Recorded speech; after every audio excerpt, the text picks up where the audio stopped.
Yes, so with the COVID-19 pandemic upon us, the faculty of the Columbia School of Social Work have mobilized to form the COVID-19 Action Initiative with the mission of monitoring developments and disseminating information that could be helpful to social workers and the colleagues that we are serving. So today the presentation is on loss and grief in real time, the African American experience with COVID-19, and I will turn over the mic to Dr. Kathy Shear. Thanks so much, Tiffany, and welcome to everyone who's here today. And it is a really very, very special pleasure to be presenting on this topic and with my colleagues, Nicole Alston and Dr. Johnny Green. So Nicole is someone that I've known actually since, I think since 2006, which is when I came to Columbia School of Social Work, and we met at the Association for Death Education and Counseling. And Nicole started working with me and with our group when she got to the school herself, which she did after graduating from Rutgers University, and then getting a certificate in. She graduated actually in marketing, and then got a certificates in nonprofit management and image consulting, both of which she has continued to, all these skills she's continued to use. And she then came to Columbia School of Social Work and graduated in 2010. And she's been working with us ever since. She served as an outreach coordinator. She served as an outreach coordinator in the studies we did. And also she's been a presenter all along, and she's also served as an independent evaluator in some of our more recent studies. Along the way, she was also a trainer at the National Center for Cultural Competence in Washington, D.C., and she's really a very experienced presenter. And it's just really, really wonderful to have her today and to listen to what she has to say. Also, she introduced me to Dr. Johnny Green, who is the senior pastor at Mount Nebo Baptist Church in Harlem. And he's been there since 2006 too. Maybe there's something about 2006, I don't know. But in any case, he graduated from Dallas Baptist University and then received his master's in divinity from Princeton Theological Seminary and his doctorate in divinity from Drew University. He also has many, many honors and achievements, which I'm not going to have time to get into, but currently he serves on the national board, he's a national board member of the National Action Network, Area 5 Vice President of Empire Baptist Missionary State Convention, and spiritual advisor and community advisor liaison to New York Governor Andrew Cuomo. So it will be a real pleasure also to hear from him. Very exciting. And it's been a pleasure working with both of them in preparing this presentation. So I'm going to just start with a little bit of background, and then I'm going to turn it over to Nicole. But what I wanted to tell you about is that we're going to be talking about loss and grief. And when we do that, we always have to kind of make sure we're on the same page, because even though we all experience grief and loss, the ways that we understand what it is we're experiencing are very different. And this slide is really a screenshot from a Google search. It's an image Google search that I did about a month ago. And you can see there are all different ways that people portray grief and people think about grief. And in particular, it's still very common to talk about stages of grief. So that's one of the things I want to say, that there are people who still think that grief occurs in stages, but it really doesn't. And there's a lot of actually evidence that it doesn't. And also, if you think about it, the idea of stages came from Elizabeth Kubler-Ross's work, and she's actually a pioneer in the field of medicine in the area of death and dying, and did some really amazing, remarkable work. And her idea of stages really pertains to dying individuals, and it does make a lot of sense. And I think it is what a lot of people go through in one way or another: denial, anger, bargaining, depression, and acceptance. But this is not what happens with grief. So what does happen? So, that's a question I asked myself back in 1995 when I first started working in this area. And what I sort of thought was if I'm going to understand grief, I have to understand loss and because grief is the response to loss, of course. And in order to understand loss, we have to understand what it is that we've lost. And actually, attachment theory provides a pretty good sort of evidence-based picture of what it is that we have when we have a love relationship, a close relationship. And I'm not going to talk too much about that this morning, but suffice it to say that these are people who we have an attachment relationship with. We have that relationship because we're kind of biologically sort of, it's in our biology, basically, to seek, form, and maintain these relationships. And the people that we form them with are rewarding to be with. We don't really want to be separated from them, all things being equal. Of course, we are often in our everyday life, but we prefer not to be separated. And we really react when we think that we're separated in a sort of meaningful way, when we're really separated from them. Partly that's because they help us feel safe. They help us, they provide a function we call safe haven, which is they are people that will be there if we're in need of comfort, or if we're feeling stressed or threatened or have some kind of problem. These are the people we turn to. And they also are there all the time for us, kind of helping us and encouraging us to go out in the world and be ourselves, be our best selves, and learn and grow and do things in the world. They're very, very important to both of those functions. And also they operate kind of behind the scenes. Relationships serve as regulators, and this is a whole body of neurobiological and psychological experimental research that this slide is based on. And I don't have references on it because the references would take up the whole slide, because there's at least one reference for every single thing on these lists. And what this is that our attachment relationships, what we call our attachment working models, which is the way that our attachments are sort of mapped in our brains, affect every one of these, have a measurable effect on every one of these functions.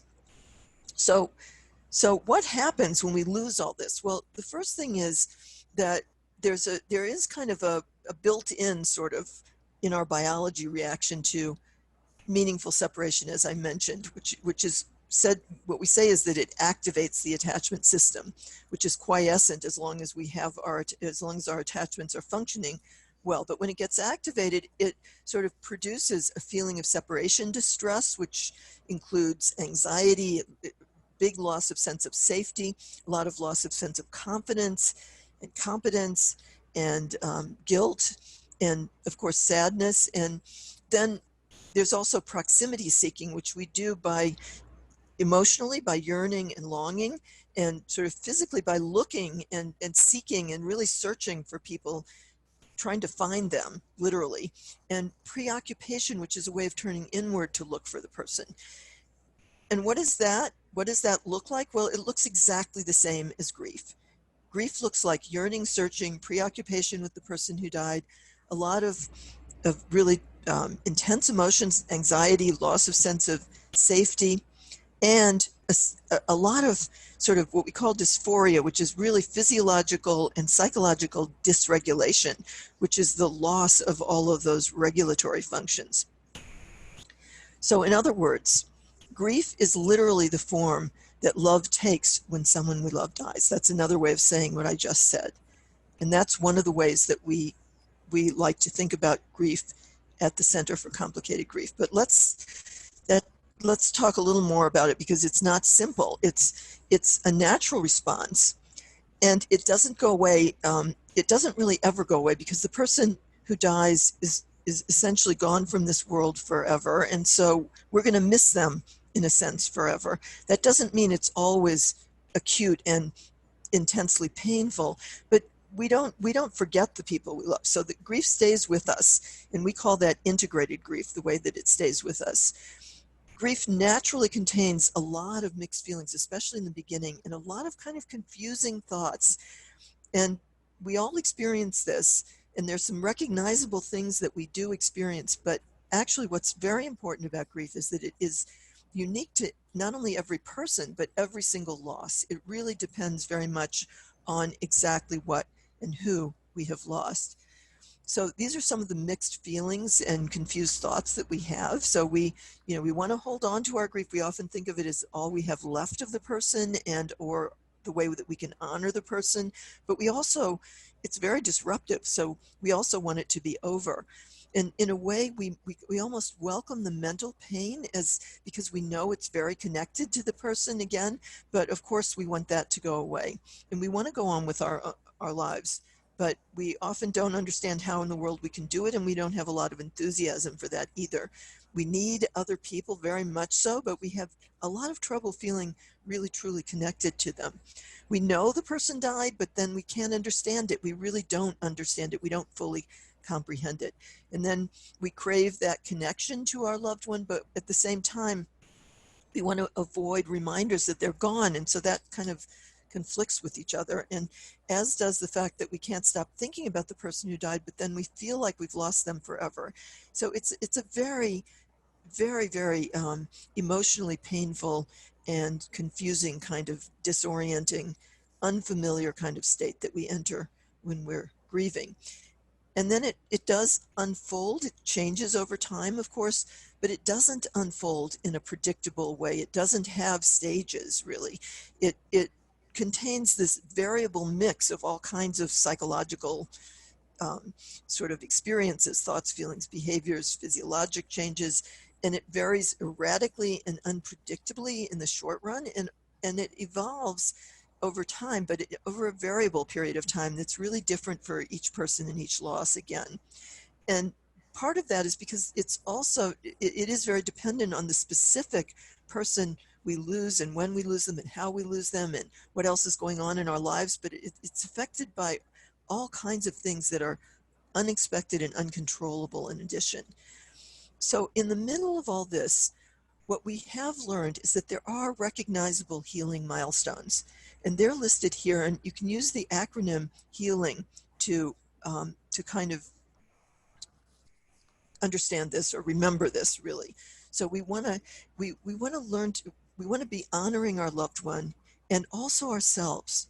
So we need to reconnect with our own interests and values, as that's part of the healing process, is both honoring a loved one and also our own interests and values. We need to find ways to ease that emotional pain, at the same time allowing those emotions into our lives, the painful emotions, but also allowing pleasant emotions, which isn't always so easy. We basically need to accept grief and let it find a place in our lives. We need to learn to live with reminders because they're going to be there. We need to integrate the memories of our loved ones into our life. So so to understand that we still have them, that they're still meaningful, and that they can help us learn and grow as they do, as people do that we love when they're living. They can continue to help us learn and grow even after they're gone. And we want to be able to narrate a story of the death that we can understand, that's comprehensible, that has that kind of, it makes sense, and that can help us accept the reality, and also that we can share with other people, because other people are also very important. And that's the last thing, is to gather friends and loved ones and let them into our lives and let them support us, which isn't always so easy, especially when we're grieving, oddly enough. So we think of grief as kind of having a map of sorts. This, you can, if this is helpful for, if you're a clinician, this can be quite helpful in working with someone if you can keep it in your mind. And so what we're saying here is that the loss of someone close produces really important changes in a whole range of different kinds of changes in our life, including the loss of the person themselves, of course, which is huge, but also a whole lot of other changed circumstances accompany that loss. And in our response to that, we have a sort of twofold response. One is we respond to it in the moment with what we call acute grief, which is what we were just talking about, this very, very intense emotions and a lot of preoccupying kind of thoughts and behaviors that center on trying to keep the person close, or honoring the person, or taking care of their remains, those kinds of things, and even the physical changes. That's acute grief, and it contains derailers in it, which we'll talk about in a minute. And they're very related to those mixed feelings that we have and the confusing thoughts.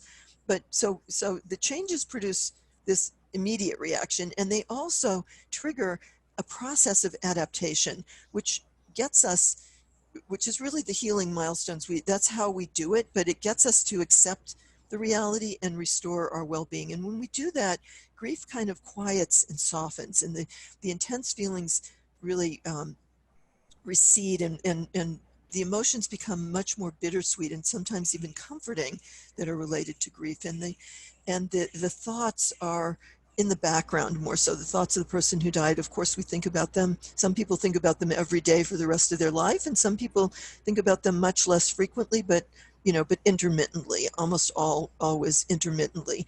And we start to reorient our behaviors much more so towards our everyday life. So we still do things, of course, to honor the person who died, and we still do some things to feel close to them, but we're mostly focused on our ongoing lives.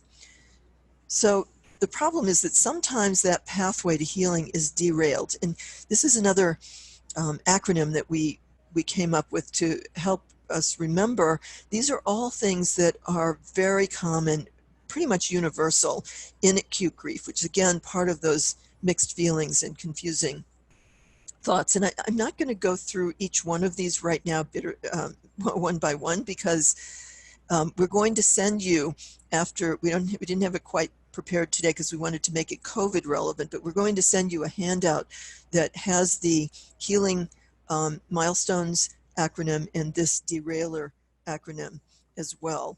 So you can go over it later. We'll send that to everyone who participated in this webinar tomorrow. We'll send that.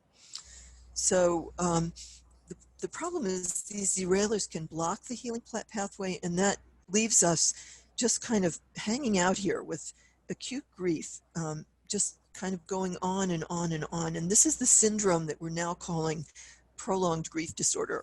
It's the same thing as complicated grief. And about 10% of people overall, bereaved people overall, 7 to 10% will experience this. And after a sudden unexpected loss, that, and especially a loss of a younger person, that can increase the rates of prolonged grief 2 to 3-fold. So I want to kind of shift gears. I want to talk about two more things, one more thing really, which is the risk factors. That's what I was just saying. So these are some of the other things that can increase the rate of prolonged grief disorder. And I'm, again, not going to go through those, but that is what COVID-19 deaths are likely to do. There are many risk factors for these derailers in the COVID situation.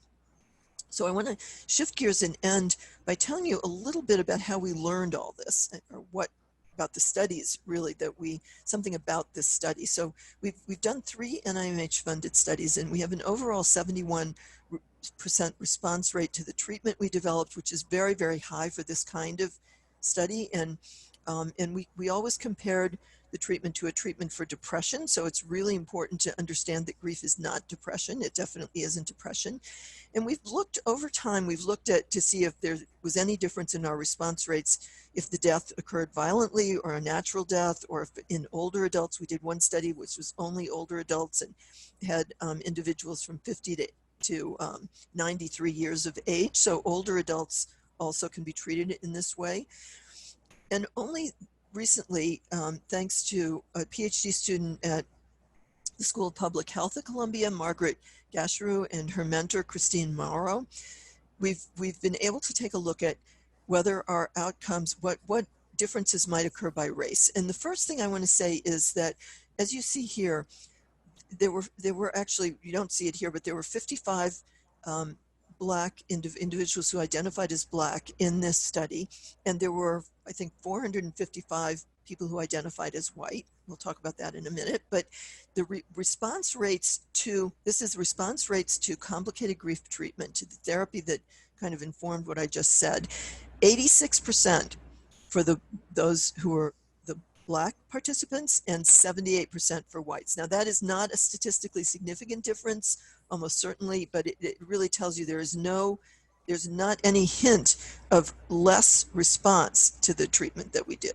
However, there were differences in rates of participation and in some baseline characteristics that I just want to point to before I turn this over to my colleagues. So the first thing is that 10% of our study sample, that 55 people is 10% of our study sample, whereas in the 2010 census, which was at the time that we were doing this study, 13% of the US population identified as Black in the census. And 89% of the study sample, that's quite different, were white, whereas only 72% of the US population identify as white at that time. So that is a big and basically egregious difference. We should not be having these kinds of differences in participation rates like this in our studies, and especially when we're doing things that are, equally beneficial to different groups. And not only do we think that they're equally beneficial, but also there are differences that are meaningful differences in the Black population, such as the education levels are different. So 60% of Blacks had partial college education, 62% of whites had college or beyond. Marital status was different. 60% of Blacks were separated, divorced, or never married, which means that most of the Blacks who participated in the study were not married.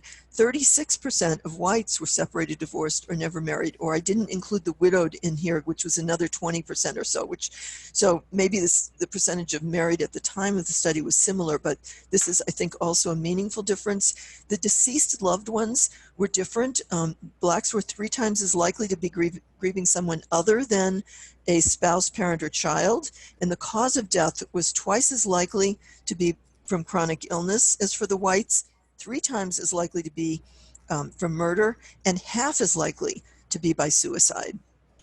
And lastly, and I think a really good segue into the next presentations, Blacks, we asked questions about religion. This is generally, do people take comfort in religion? And as you see here, Blacks were more than twice as likely to say very much, and more than twice, whites were more than twice as likely to say not at all. And we also asked whether the death had changed this, and there was not a non-significant difference, but Blacks were much more likely, were definitely more likely, numerically more likely to say that their religion increased after the death, and whites more likely to say it decreased.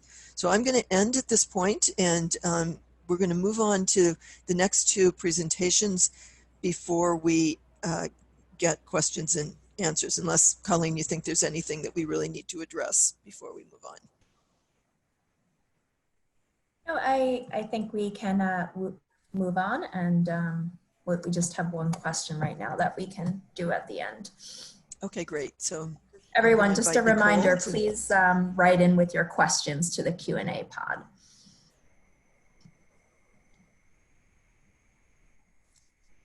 Okay, thank you so much, Dr. Scheer.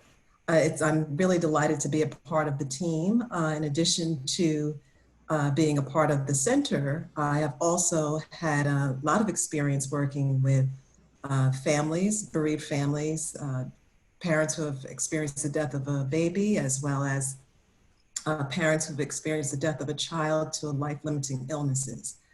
So in those 2 contexts, I've had quite a bit of experience in the world of loss and grief.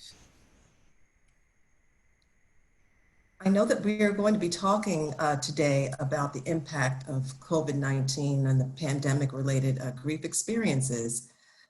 However, I thought it would be good to sort of talk about the world into which COVID-19 emerged. And I saw this on social media, and it was quite telling, because for each person who has a hashtag, it's associated with the life of a person whose life was taken because of police brutality.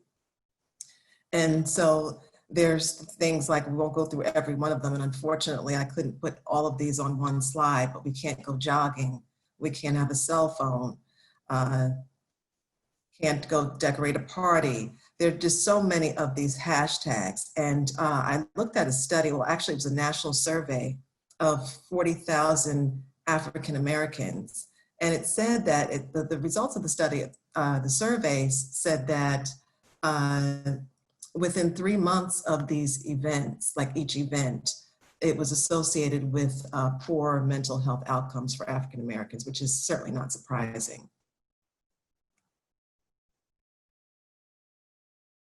And so also when we talk about the world into which COVID-19 or pre-COVID, we're talking about African Americans being much more likely than whites to suffer from obesity, hypertension, these pre-existing conditions that we hear so much about now.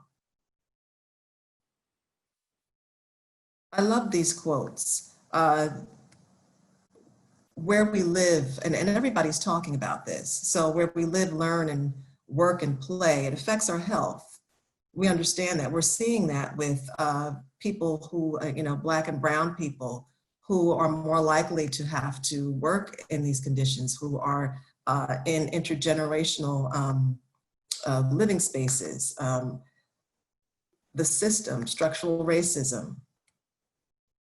We're hearing about this in the New York Times with questions of bias, medical bias. NPR is talking about it, CNN. And so we realize that this is not necessarily new information. However, we're seeing that COVID has amplified what's already been going on. And Dr. Jones, she's the past president of the American Public Health Association, says that, COVID is just unmasking the deep disinvestment, in our communities, historical injustices. So if we were to wrap all that, to summarize all that, poverty is playing a role here. We're seeing the disproportionate levels of disparities in health. We're seeing poor access to medical care, and we talked about the police brutality. And as I mentioned, and quoting Pastor Presley, he's out of a church in Detroit, death is not new. However, death of this magnitude is something we've not seen before. And even when we came together as a team, I believe it was May 4th, the death toll at that time was 68,000. And now we're just less than 20 days later, we're well over 90,000. And disproportionately, that is much more, many more African Americans have died. So we're talking today, and Dr. Shears talked about the risk factors. We're talking about risk factors. What are they for African Americans, and what is their impact on the pandemic-related grief experiences? Well, one would be for many African Americans, being able to worship together has been something that has helped in coping. Well, we're no longer able to do that, especially we're able to do it, but certainly not in the traditional way. So many churches, if they were prepared for online services, they're having online services, but then many were not prepared for that. That's one way that we're being impacted by this pandemic experience. And traditionally, funerals have been a way to honor our loved ones. And so many times, the way in which a person lived, maybe they didn't have the opportunity to be honored. And so the funeral has been a way to honor in a way that they couldn't do it when they were living. I wanted to mention Dr. Ronald Barrett. He's no longer with us. However, he talked about when he was alive, he did a lot of work in death and dying, and his mother was dying. And I believe that the hospital that she was in, they only allowed 2 visitors. And he thought that was just, it was just an injustice. So they did allow him. He did mention that the night staff was very accommodating and actually allowed 20 family members to come in. And he said that that was very comforting to be by her bedside, to be together, gathered together. And that's really what many African Americans do. But we cannot do that now. Many of the decisions that we make are made, as a group. So for many of us, you just wouldn't think of just making a decision by yourself. You have your family there with you. And that is not something that we can do. Even if we're doing it, we're not really sure how we're doing it these days. What are we supposed to be doing? This is all happening in real time. This was a funeral that I attended pre-COVID. You see people were able to walk and kind of be together, gather together. I just had a friend whose mother died recently, and I saw her sitting, I was watching this virtually. There's virtual funerals now. And the reason why, and yes, everyone is going through this, but this has been something that, when we talk about funerals, we're talking about, how does the body look? We're talking about the importance of being there. We're talking about the importance of many times we're driving miles and miles away to support family and loved ones during this time.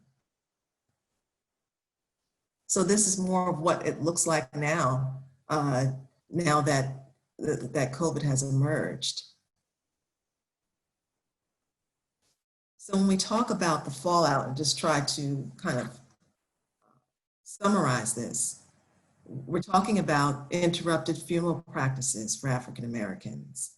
We're talking about, because there's a great toll on emotional health, the economic impact, lack of traditional support. We're not able to gather, and that is something that, when we talk about funeral processions and funerals, it's not just the funeral, it's the wake, the funeral, the repast. Very important. And when we're not able to gather, when you're talking about not being able to support one another, you're looking at, the research has shown that there is a risk for increased prolonged grief. And no one knows that better, I would say, than a person I communicated with online, Miss Marsha Music. She's out of Detroit, and LA Times wrote an article about her experience. She has lost more than 30 people that she's acquainted with or friends in a very short time period. And she has talked about just that experience of really mourning from a distance, of this being physically distant from people, and what that looks like. I did want to acknowledge her. She wrote a book, and she just asked me to acknowledge that, The Detroitist. I also wanted to acknowledge Reverend Owens, a good friend of mine, and his contribution to this talk.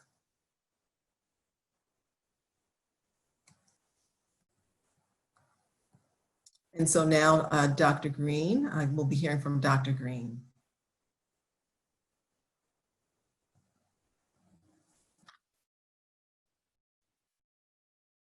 Oh, Dr. Green, you're muted.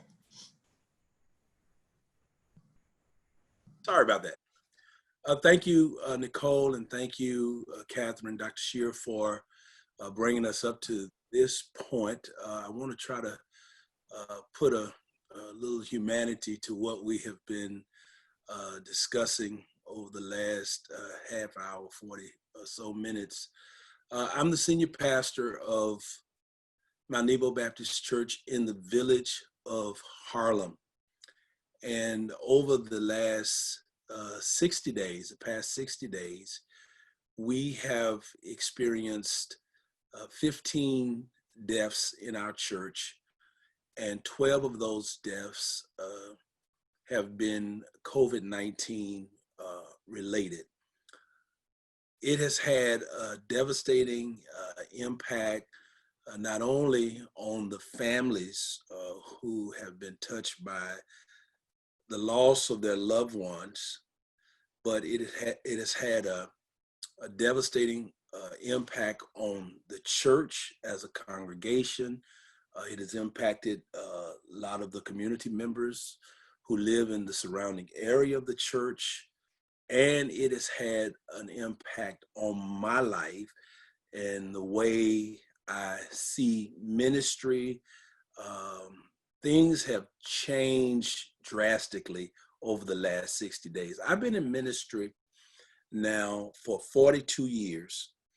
I've been dealing with families and grieving families for more than 45 years because my family in Dallas is a funeral home family. We're in the funeral home business, so I became acquainted with death and dying and associating with families that were grieving at quite an early age. In my own family, the first and most impactful death took place when I was 9 years old, when my father's youngest brother was shot and killed 2 streets over from my grandparents' home on the south side of Dallas. And then less than 15 days later, my grandfather, my paternal grandfather, was in a tragic car accident on New Year's Day, 1972, where he was hit by a drunken driver.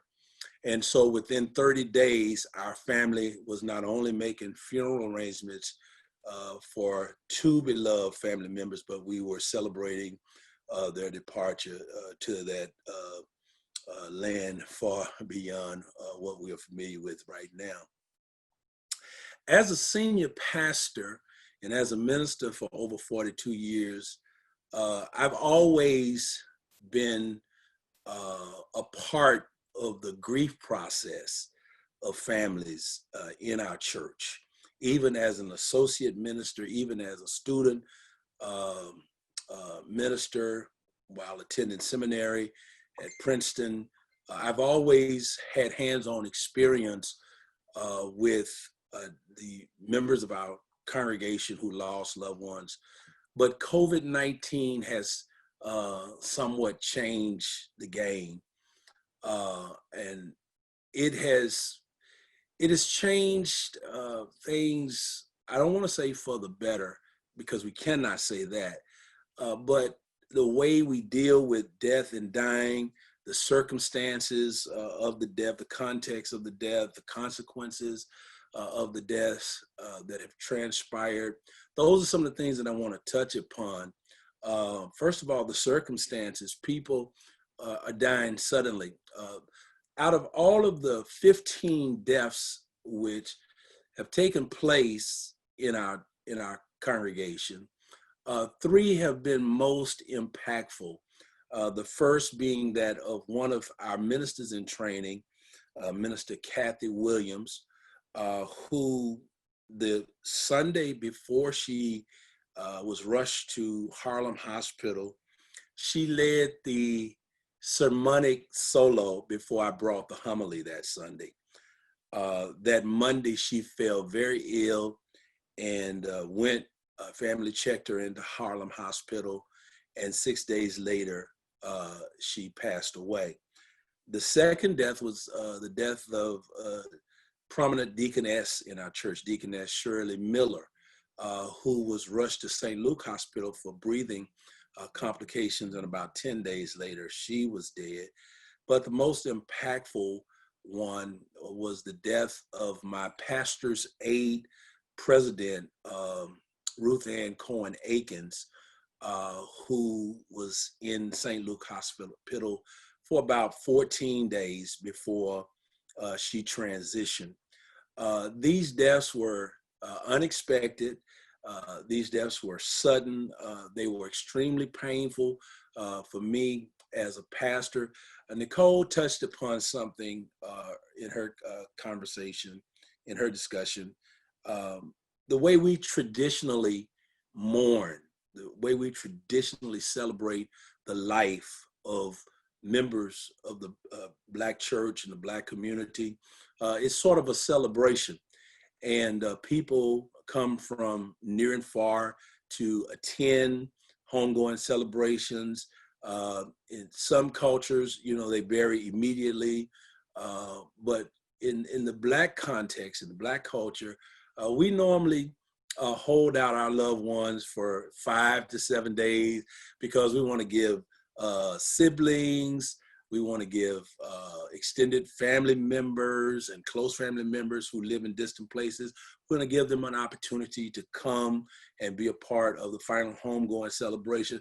But COVID-19 has changed all of that. I've had some very painful experiences as a pastor over the last 60 days. One in particular had to do with Minister Kathy Williams passing. Her family, after the viewing, we were not able to have a traditional funeral. All they were able to do was have an hour-long viewing where 10 people at a time were able to enter into the funeral chapel, view the remains, pass out, and make their exit. Once the viewing was over, the families loaded into the family cars, as a part of our tradition, and they made their journey to Rose Hill Cemetery in Linden, New Jersey. I awaited the family on the side of the road on Route 1 and 9 in Elizabeth, New Jersey. And what was very painful was when the two family cars entered the cemetery, the families were informed that only one family member could go to the actual burial site. It was a tough decision for that family because it was about maybe 10 to 15 family members who had all come to the cemetery. And so now they were given with the task of picking one family member who would be responsible for going to the final resting place of a mother who had 4 kids and about maybe 12 grandchildren. And so they decided that since only one person could go to the grave, they decided that I should be the person that go to the grave with their mother and perform the final committal services. And so it was one of the most awkward experiences I've ever had in my 42 years of ministry, not to mention it was a very painful experience to be the only person standing there in this large cemetery, not only performing the sacred rites over Minister Williams, but I also had a dual responsibility of being the photographer. So not only was I serving as priest, I had to serve as photographer to take pictures of the casket actually being lowered so the family could have some sense of closure. That was one incident. Then the case with Ruth Ann Cohen Akins, she and I over a 14-year period had formed and forged a very close relationship because she served as the president of the Pastor's Aid Ministry in the church.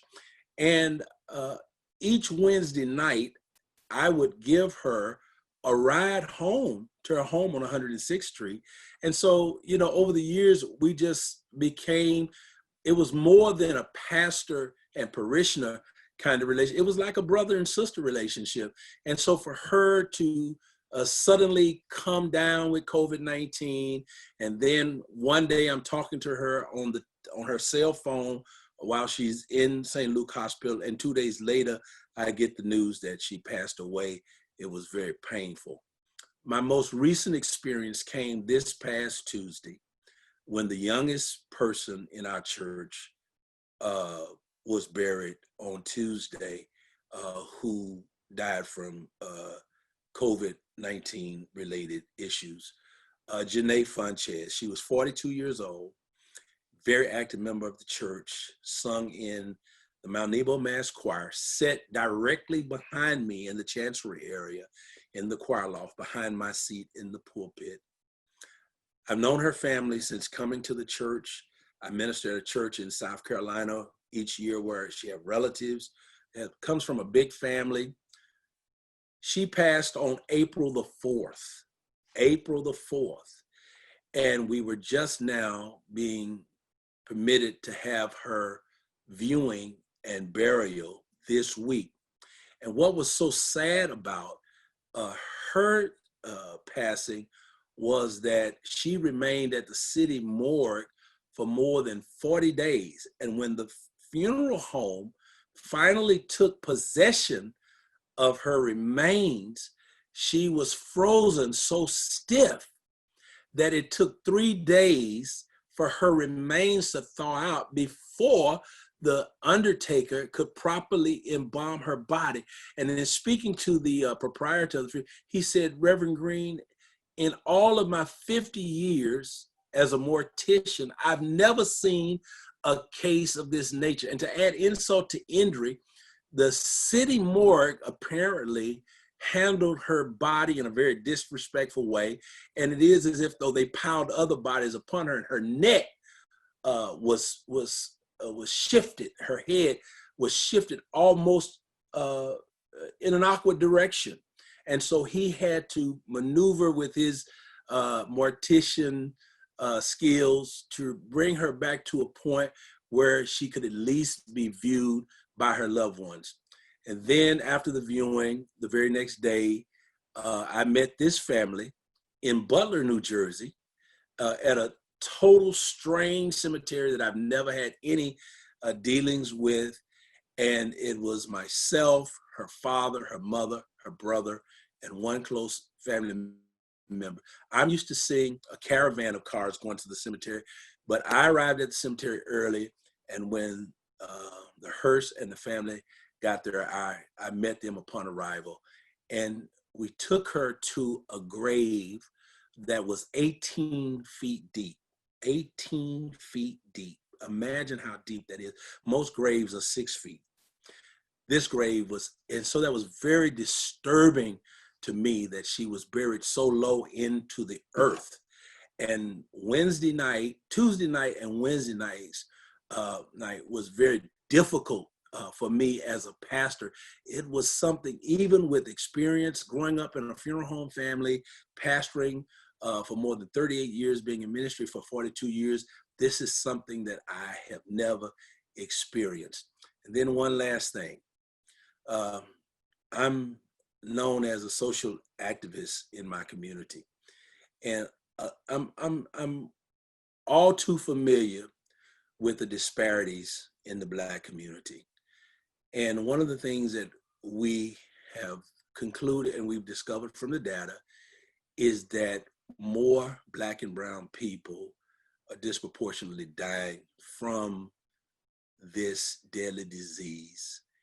And it is reprehensible that this is taking place.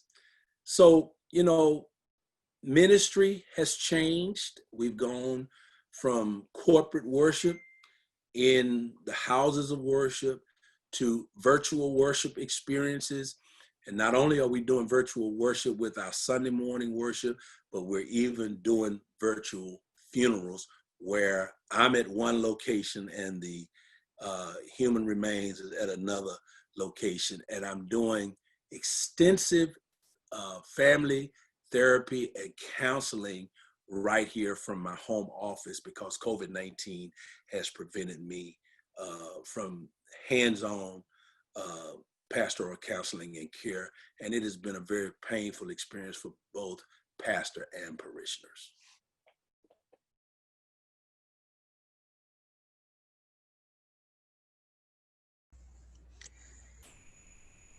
Thank you so much for sharing these very personal stories, Dr. Green. I think that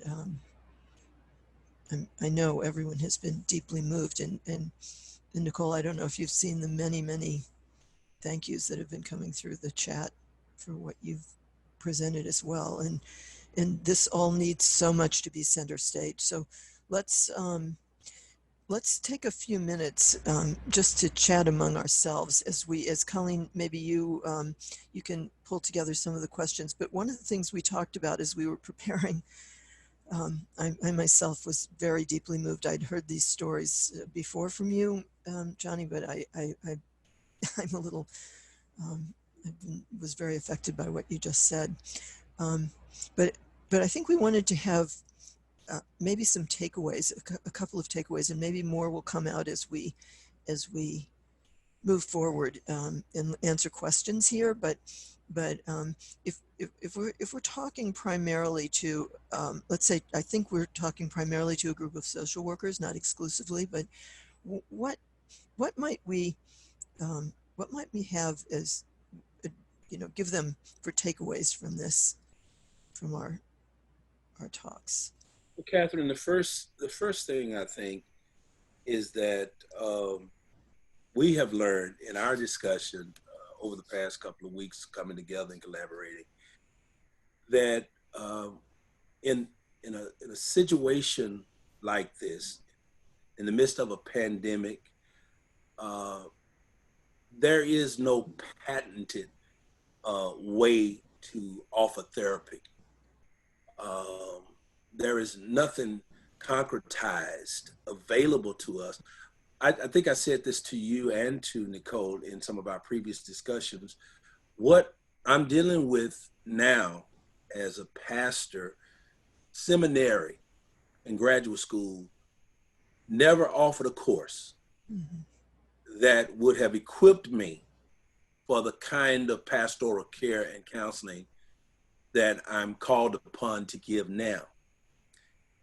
And if as a called and a trained clergy person, I do not have all of the answers, even with my quote unquote spiritual connections with God, my relationship with God, then certainly social workers and people in the medical profession do not have answers to meet all of the questions that will be raised from the COVID-19 experience.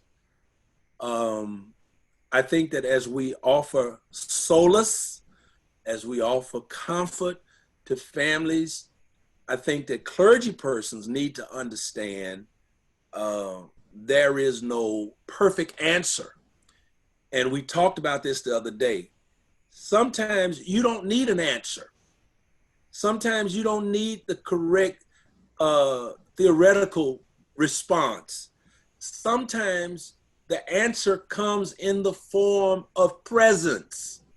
You being there, offering that shoulder of solace and comfort to a family. And I would say the social workers who are given with this, with the responsibilities of dealing with the fallout from COVID-19, do not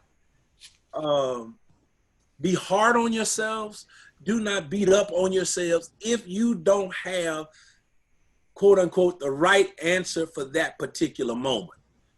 Sometimes, we talk about on-the-job training, on-the-job learning. Sometimes the answer comes right in the midst of the context in which you're called to provide service. So that's one of the first takeaways. I think that's such an important point. And if I could just add a little to that, and let's let Nicole also maybe add to it. But what I 100% agree. I think that none of us has, this is a new situation that no one knows really exactly what the right thing to do is, what the best thing to do is, what the answer is, what the way that people should be moving forward in this context is. And so, and having that humility is really important. You didn't quite say it like that, but I know that was what you were thinking, right?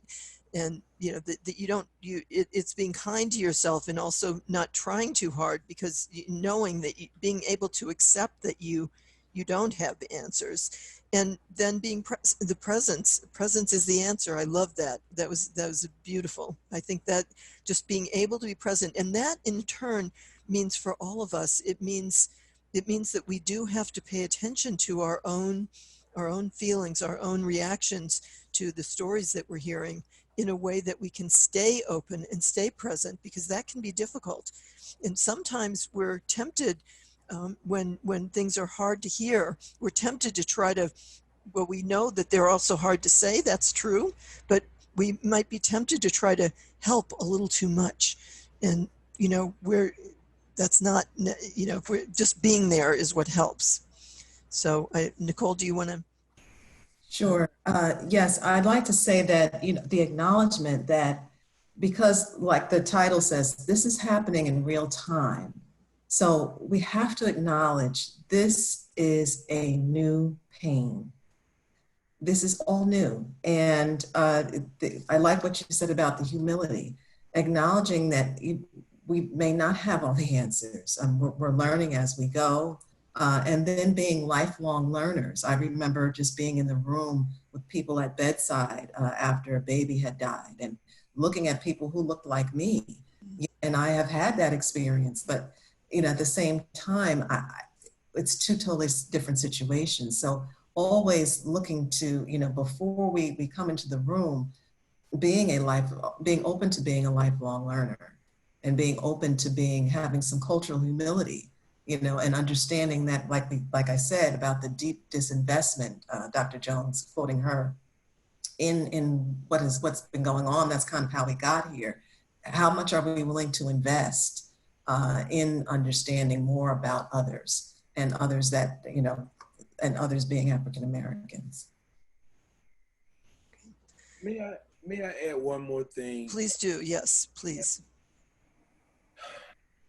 One of the mistakes that counselors, clergy lead the list at this. One of the mistakes we make in times like these is that we offer, I want to call them stale and generic responses. We tell people, never tell people how they are supposed to feel about their loved ones passing. And I've made this a habit in my ministry not to tell people how to grieve their loved ones. This past Tuesday at the family that I ministered to this past Tuesday, they are known not to be an emotional family. They are sort of stoic people. They don't show very many emotions. We have a church that's full of people who are full of emotional response, the call and response in the Black church. But this particular family, the brother works in the media ministry, so he's kind of at a distance in the sound booth. The mother sings in the choir. She sung 3 seats down from her daughter. The father is an usher, but they're very quiet people. They don't really do a lot of talking. They're not very emotional in the worship experience. But at the cemetery, something that really touched me, and I think that we always, when we're dealing with counseling, that we have to remember the humanity side of all of this. The father dropped his head and shook his head like, I can't believe this is happening. And the mother grieved. She grieved openly. And, sometimes we're prone to say, oh, don't, hold on, hang in there. No, do not tell them to hold on, to hang in there. This is their daughter.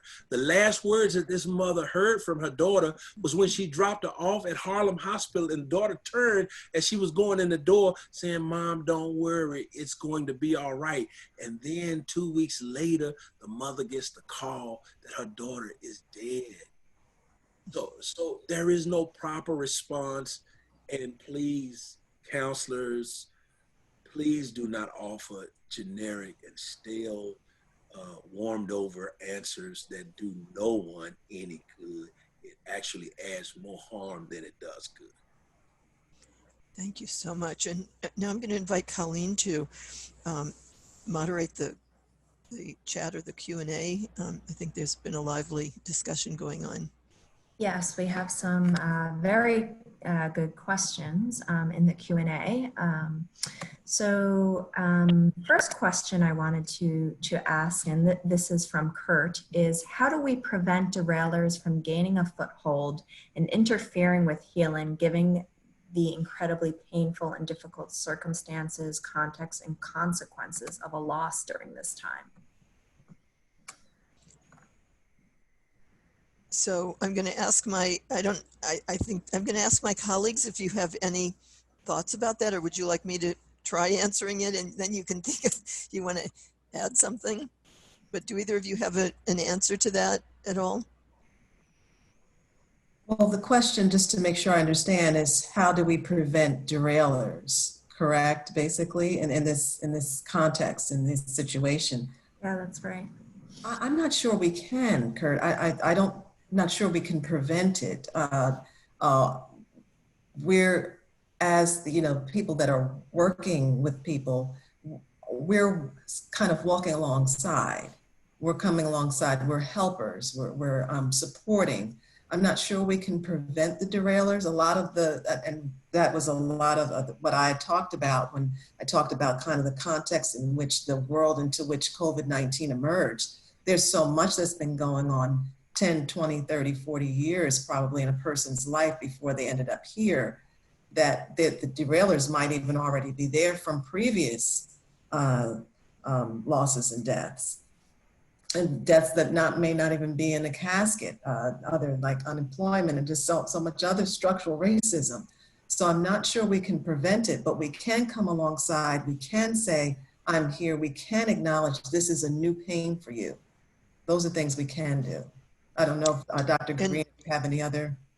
No, I'll yield to Catherine on that. Well, I was just going to say, Nicole, when we talked about this before, I think you called this respecting the story.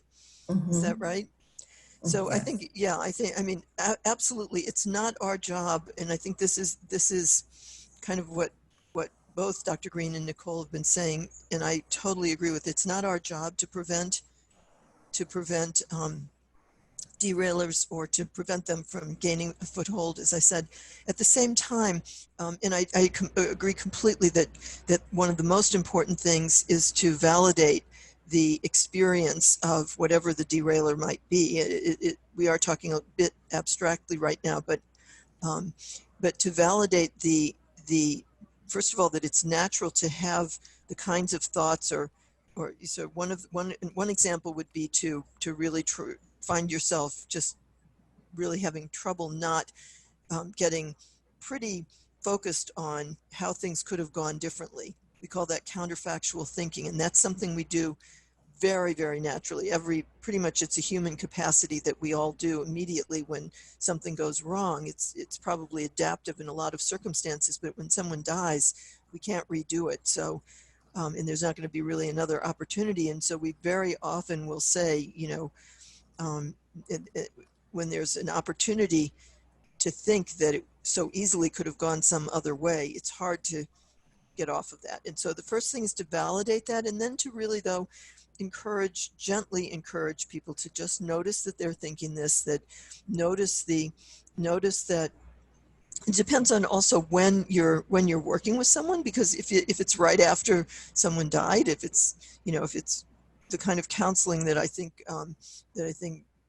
Reverend Green was talking about a few minutes ago, probably you're not going to do much of anything except listen and share the pain of the death, and share the pain of knowing that it could have gone some other way and it didn't. But at some point down the road, you can start to help people focus their attention, start to provide some psychoeducation about the kinds of things that can get in the way, without telling people what they should be thinking or how they could think differently or how they could be doing things differently, but rather just psychoeducation again about the kinds of things we've all been talking about, validating their experience and encouraging them to use their own resources, their psychological resources and their social resources in ways that that can be helpful. Great.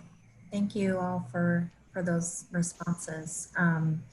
We also had kind of a question that relates to the grief map model about acceptance of the loss. And the question is, how do you reinforce the importance of accepting the reality of a loss with clients, especially given, the current situation? I guess I'll answer this and you guys can add to it. Maybe you can add a perspective that's different, because I think one of the things that we wanted to bring to this webinar today is our different perspectives. We are each coming from a little bit different place, all, very interested in supporting and helping grieving people. So the answer to how do you help people accept, it's not exactly that you can't really do that. In the beginning, it's natural to have a strong sense of disbelief. Again, the most important thing that you can do for people in the beginning to accomplish to help them get on a healing pathway is to be present for them, to allow them to tell their stories, to share stories with them if you know the person. I mean, or to provide them with opportunities to share, to help them. We don't provide them with opportunities, but they, to encourage them to find opportunities to do that if they want. This is really not a time for us to guide and direct very much at all. The early bereavement period is a time for us to be present, to listen actively, and to share our honest thoughts and feelings in reaction to them, perhaps. But to be clear that if we are going to say something, that if we see something that is really feels like it's something that the person might be a bit open to, we might share it as our own opinion. But we, I really, the thing that we don't want to do in early grief is give advice. Unless it's specifically asked for, we don't give advice. And even if it is specifically asked for, we have to be a little careful. But so can you guys, obviously, yeah, Dr. Green. I think you're absolutely right, Dr. Scheer. First of all, as clergy, as counselors, we never have the right to, first of all, tell people how to grieve. The second thing, we never have the right to assume that we are in a position to tell people at what point they are to arrive at this point of acceptance. We discussed this in one of our previous conversations. I asked you a question regarding the period of grief. Do we ever get to a point where we stop grieving the loss of a loved one? So the question becomes, if I'm still grieving, have I really accepted? Have I come to a point of acceptance? And the truth of the matter is, I don't think you have to come to a point of acceptance. And I think that it is wrong for the caregiver, the counselor, or anybody to tell people, okay, let's help you to get to this point of acceptance. Because who am I to tell a member of my congregation who just lost their mother suddenly, unexpectedly, okay, now we have to get to a point of acceptance? No, there are so many other things that happen that we have to deal with before we get to the point of acceptance. So I think that it's an error on our part as counselors to even assume that there is a point where because you never really do accept it. That's why you continue to grieve, because you don't accept it. You know it's a reality, but it's just something that you really don't want to, I really don't want to come to grips with the fact that my mother died. She died over 26 years ago, suddenly, unexpectedly of a massive heart attack in her sleep. And the week leading up to her death was the first week in 4 years that I had not held at least one or two conversations. So I was not only grieving, but I was beating up on myself because I didn't have any sort of final conversations with her. And so I just never really came to a point where, I know she's gone. I know she's never coming back to be with me in this world. And I'm moving forward with my life, but it's still something that I still have not yet digested. And, and I think a lot of people are where I am. And I think, Dr. Scheer, we talked about that the other day. We did. And the only thing I would add to this is that, and I think we did talk about this too, that, it's kind of a fine line, because it's absolutely, maybe I should be saying this when I sort of talk about the perspective of grief that I presented earlier, but no one, I think, as you said, fully adapts to the loss of someone close, really close, in many circumstances. We don't fully do that.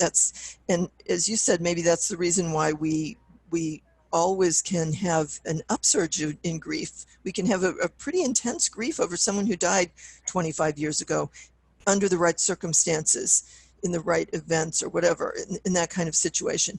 But what I was really, I think that the one thing is that when people get very caught up in thinking over and over, for example, this shouldn't have happened, this was wrong, it you know, it's not okay.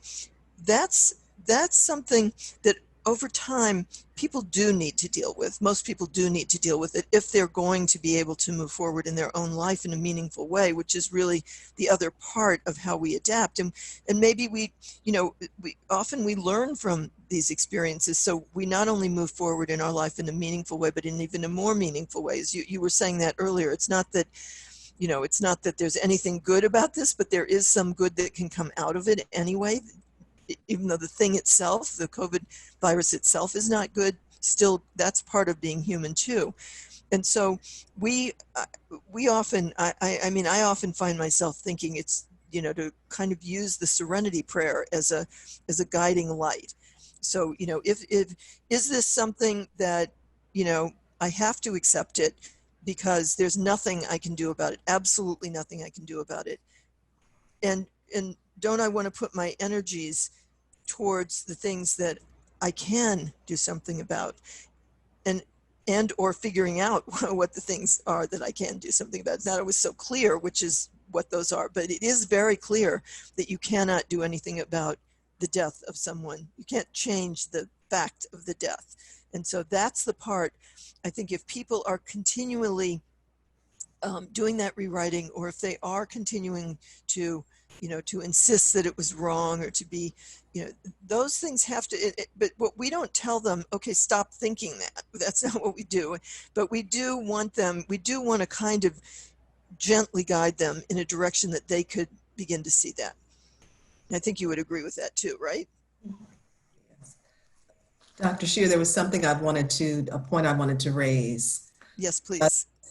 One thing we didn't touch on, and I meant to, many African Americans, and the people that I've talked to, one thing they've talked about is that it's been just really excruciating that their loved one died alone in the hospital. And when we talk about the counterfactual thinking, and we were talking, amongst ourselves about how we thinking, how will I ever accept, I should have been there. Why didn't I go to the hospital, even though they told me not to go? This gets, and I know that many people of any background are probably thinking that. Mm-hmm. Where it gets specifically, where this could be a sticking point for African Americans is because of the medical bias and the historical mistrust of the medical community. So here I left my loved one, like you said, Dr. Green, dropping the mother off at the hospital and the daughter off at the hospital, I'll be okay. And I left her in the hands of people that I didn't know, I may not trust. And now I'm left with, and as Kurt asked about these derailers, I'm left with thinking, how do I deal with the fact that I shouldn't have done that? So thinking about in terms of acceptance and down the road, it's coming to terms with accepting the reality of a death that has occurred. And then talking about, I was just wanted to raise that point. How we should, you should have been there. I should have done this. I should have done that. Those are going to be sticking points for many people in the African American community. So thank you for highlighting that, Nicole. That's very helpful. So we have a question about resources. So kind of what resources are available to people who are grieving during this pandemic, given that there's no in-person sessions or groups?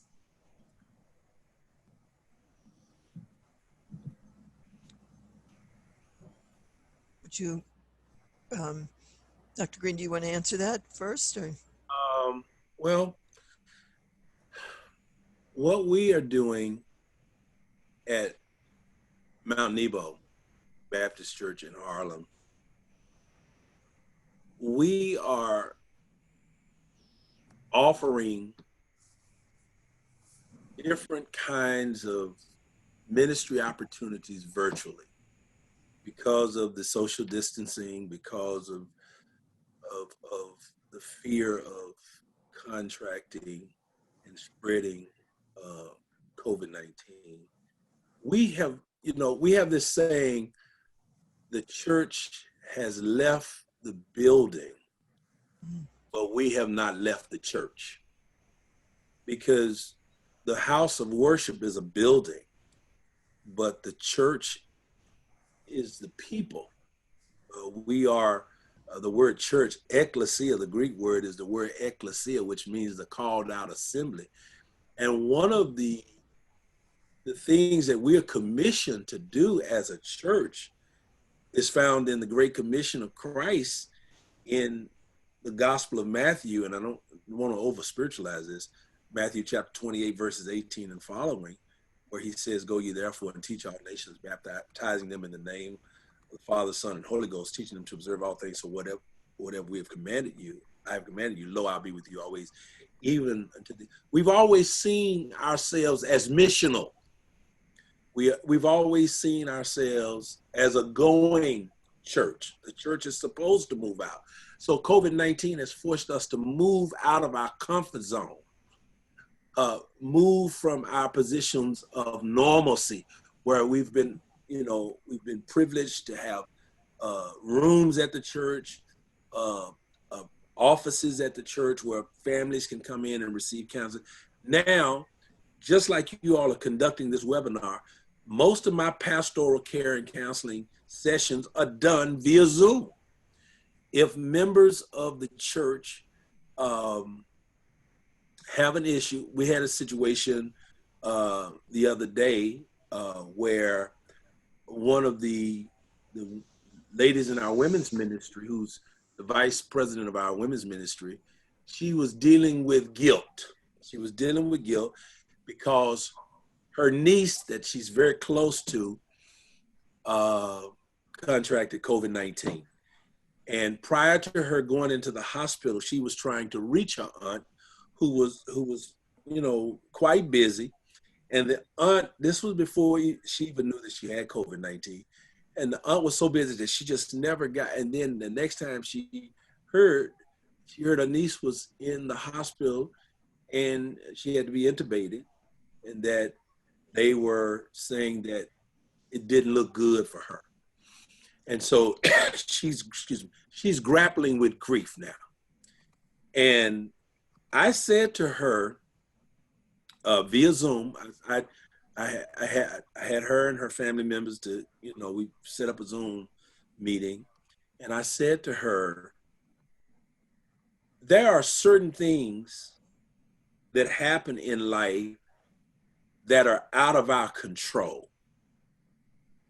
And we don't know what a day is going to bring. We don't, we all have known people who we were close to, who we didn't have what we thought was that final conversation with. They tried to reach us, they couldn't reach, we tried to call them back and couldn't get them. And the next thing we know, they're dead, they're gone. And so we deal with this. You cannot blame you cannot assign and attach blame to where you're not responsible for what really happened. And the aunt, had she called her niece, had she had that conversation with her niece, that would not have prevented her niece from contracting COVID-19 and ending up in Harlem Hospital on a ventilator, and now not knowing whether she's going to survive or not. So that's my response. So you can be there.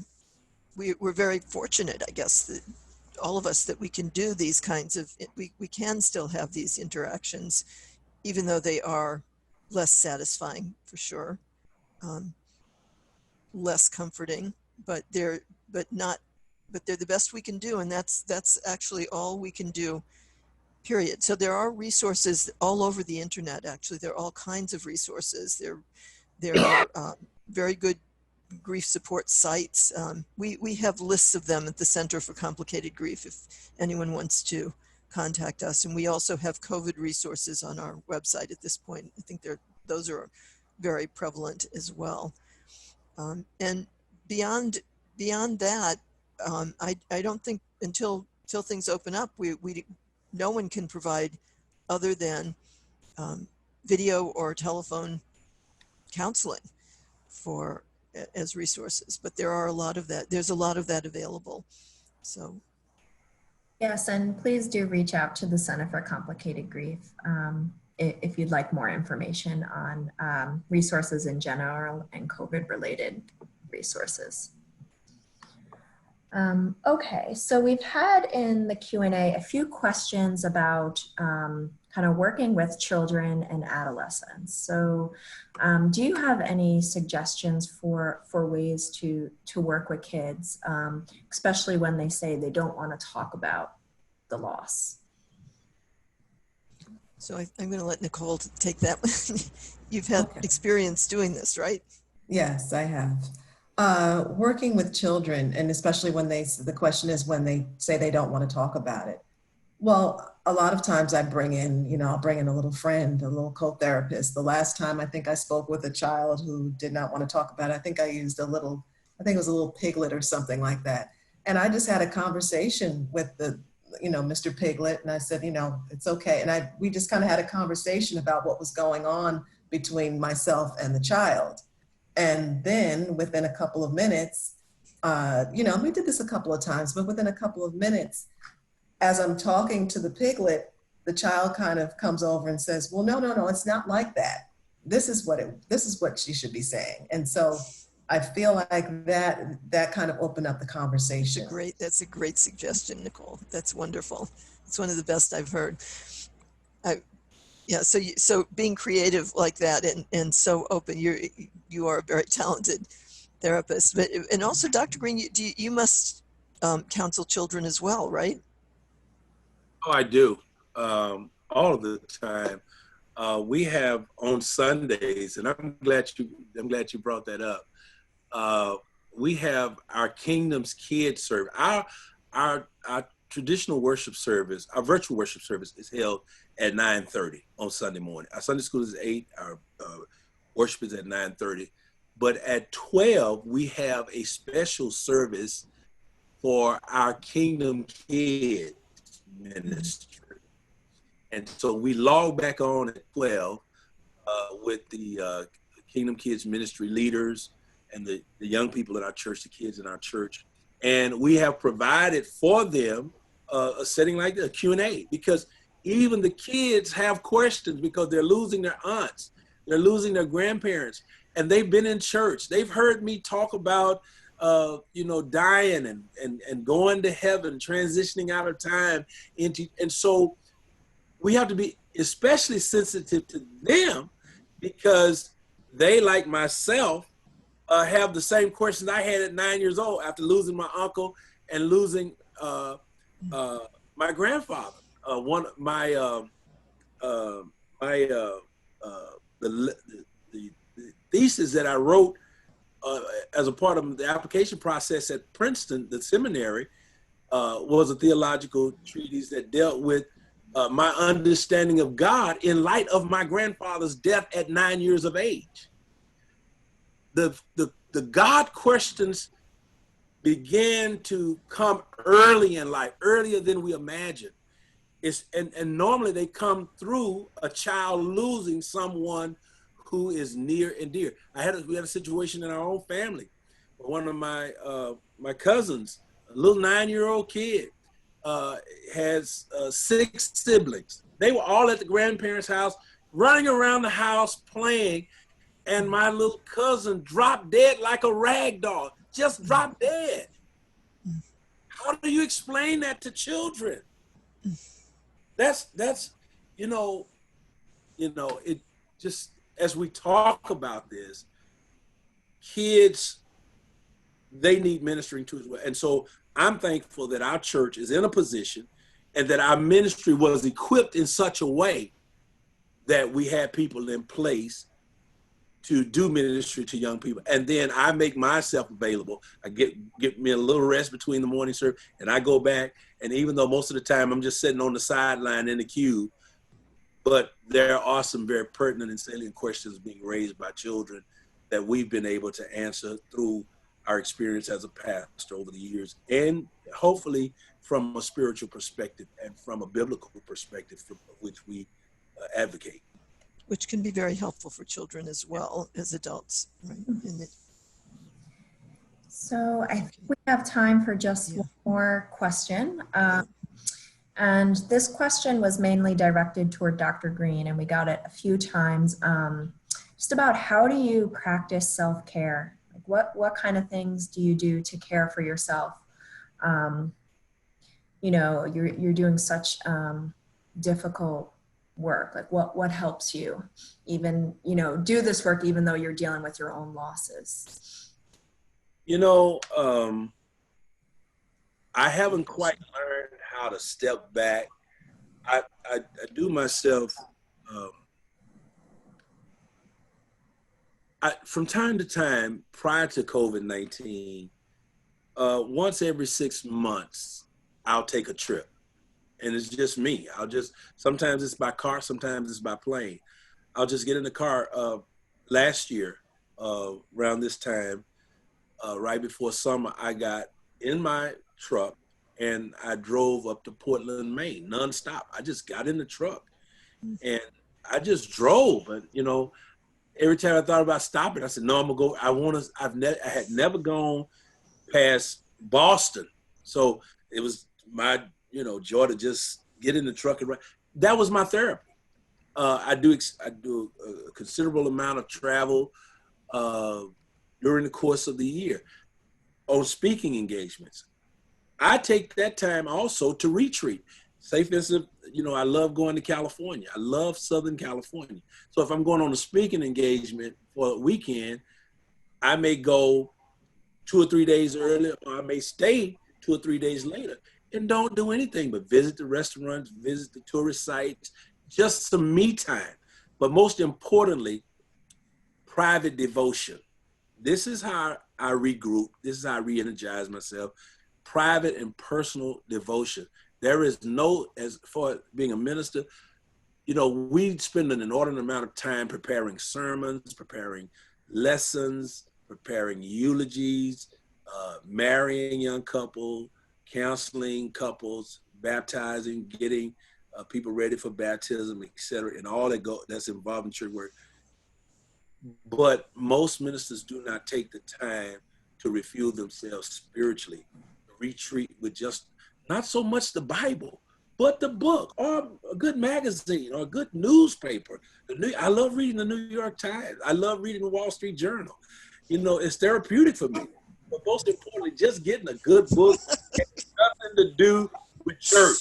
It has nothing to do with church. Just something, just turn it off. I have learned over the years how to hit the reset button, and I've learned how to shut the button off and just get away. And our ministry is equipped in such a way that even one year I took 4 weeks straight.